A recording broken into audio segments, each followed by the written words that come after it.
নমস্কার। আজকে থেকে পরপর 7 দিন এখানে আসার ইচ্ছা রইল। 7 দিন কেন, পরপর কেন, তার কারণ হলো আজ থেকে বারাসাত কল্পতরু সংঘের আশ্রমে 7 দিন ব্যাপী মৌন ব্রত উদযাপনের সূচনা হলো। আজ খুব সকালেই শুরু হয়ে গেছে। পরপর 7 দিন চলবে এই ব্রত। এই ব্রতের 3টি প্রেক্ষাপট রয়েছে। একটা প্রেক্ষাপট হলো কয়েকজন মৌন ব্রত পালন করার জন্য তারা ব্রত শুরু করছে বা করেছে, তাদের জন্য আলাদা করে জায়গা দেওয়া হয়। আরেকটা প্রেক্ষাপট হলো একটা স্টেজ বানিয়ে সেখানে পরপর 7 দিন 7 রাত অখণ্ড জ্ঞান সংহিতা গ্রন্থ পাঠ হয়। এই জ্ঞান সংহিতা গ্রন্থ সম্বন্ধে কিছু জানা দরকার, তবে ক্রমে ক্রমে অর্থাৎ এই 7 দিনের আলোচনা ক্রমে কিছুটা ডিটেল করা হবে। এই জ্ঞান সংহিতা আজকে ছোট্ট করে বলে দেওয়া যাক এই জ্ঞান সংহিতা সম্বন্ধে। তা হলো শ্রী শ্রী মাধব এক সময়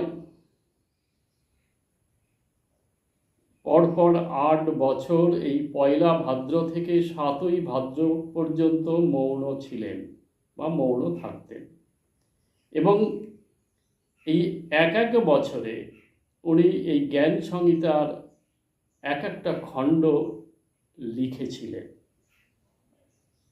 সেই জ্ঞান সংহিতা লেখারও অনেক সুন্দর কাহিনী রয়েছে, অনেক সুন্দর লীলা রয়েছে।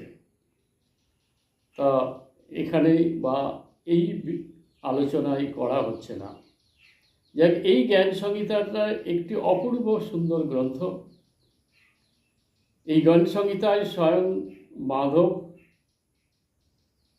ভক্ত রূপে প্রশ্ন করছেন আর ভগবান রূপে উত্তর দিয়েছেন।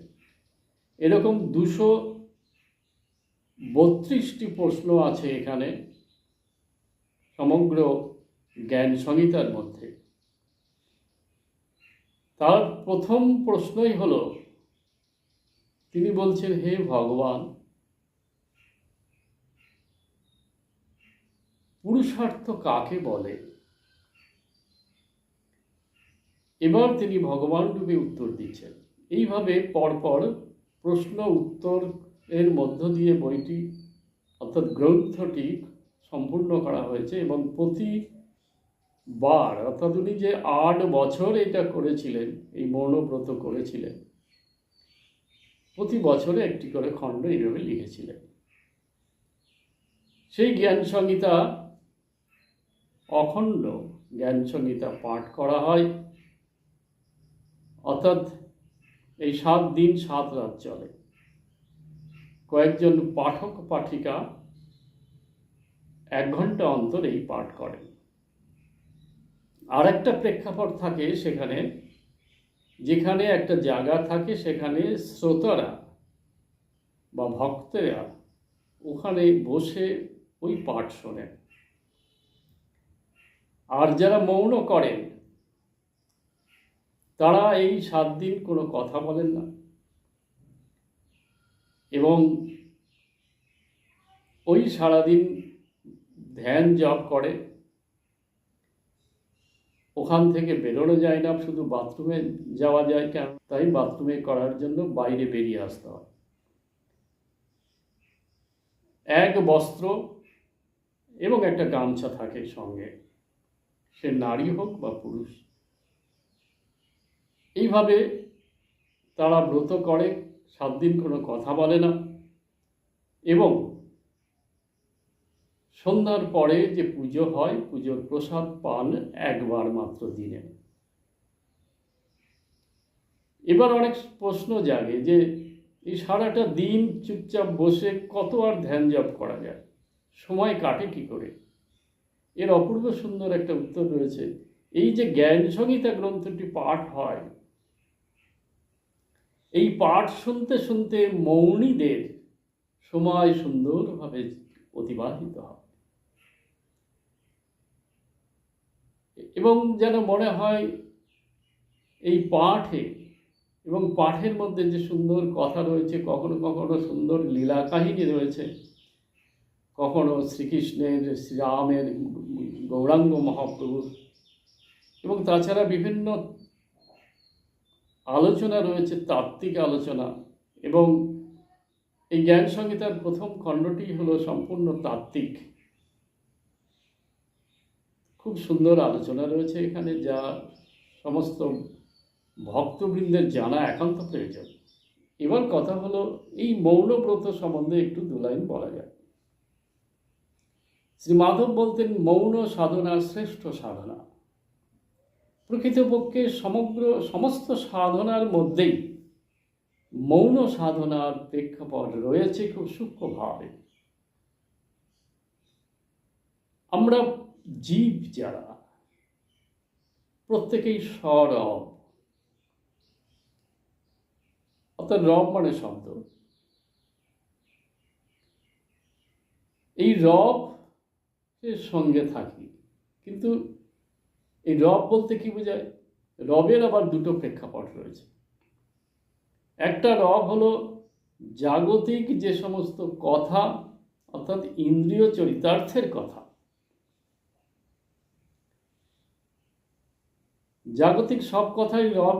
এক্ষেত্রে রব হলেও সব রব সমস্যা সংকুল নয়, বা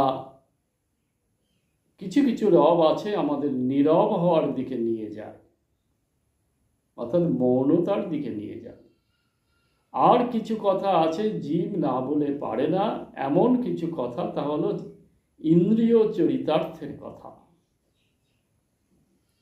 প্রথমত প্রথম ধাপে আমাদের মাথায় রাখতে হবে যে মৌন ব্রত শুরু করার প্রথমেই আমাদের যে কথাটি মনে রাখা দরকার, যে এই যে রব, যে কথা, অর্থাৎ ইন্দ্রিয় চরিতার্থের যে কথাগুলো প্রথমে বন্ধ করা দরকার। ইন্দ্রিয় চরিতার্থের কথা, গালাগালি, নিন্দামন্দ, ঝগড়ার সময় যে কথাগুলো বলা হয়, সমালোচনা করার সময় যে কথাগুলো বলা হয়, তার কোনো প্রয়োজন নেই। এবং এই কথাগুলোর মাধ্যমে মন আরো বেশি সরব হয়, মন আরো বেশি চঞ্চল হয়ে ওঠে।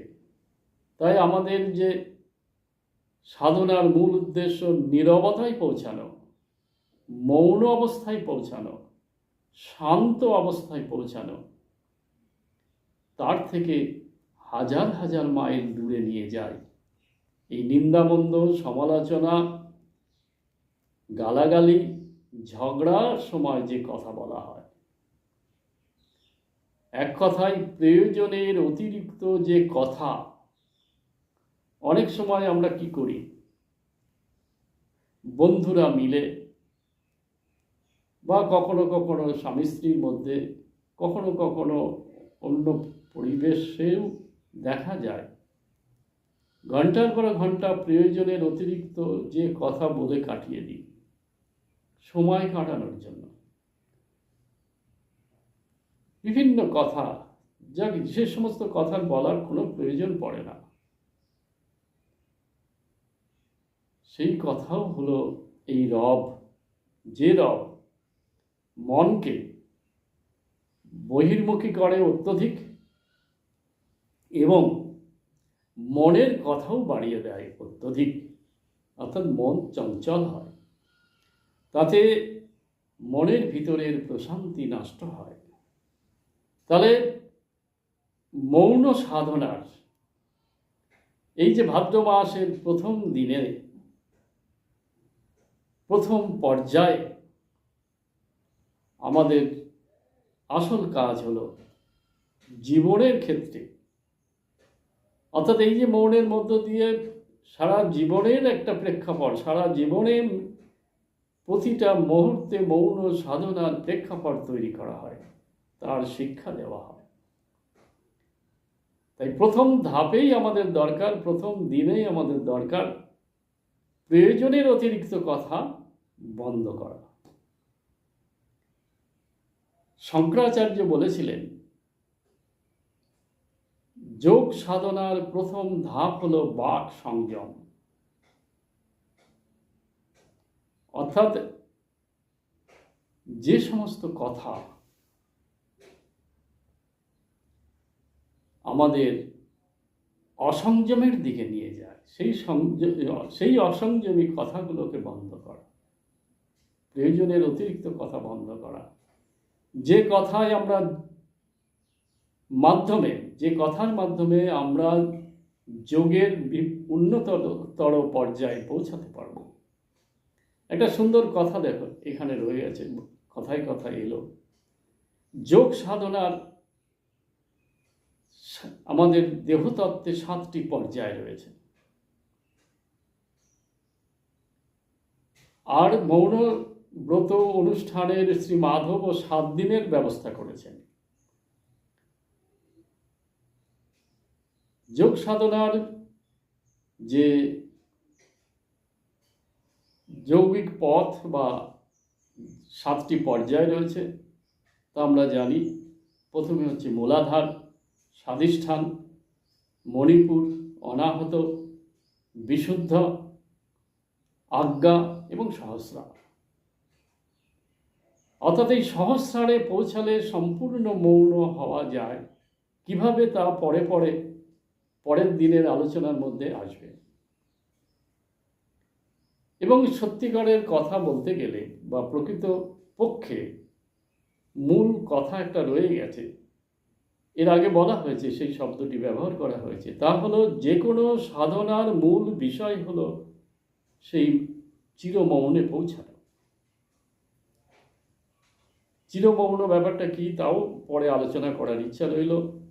এই মৌন সাধনার প্রথম পর্যায়ে আমরা ভাদ্র মাসের শুরুতে প্রথম দিনেই শুরু করছি, বা যোগ সাধনার প্রথম পর্যায়ে শুরু করছি বা করতে হবে। তবেই আমরা আধ্যাত্মিক পথের প্রথম ধাপ এগিয়ে যেতে পারব। যাক, প্রতিদিন এই আলোচনা, এই 7 দিন, এই 7টি আলোচনা করার ইচ্ছা রইল। আজকের মতো এখানেই সমাপ্ত করা যাক। সকলে আনন্দে থেকো, সকলে মৌন থাকার চেষ্টা করো। নমস্কার।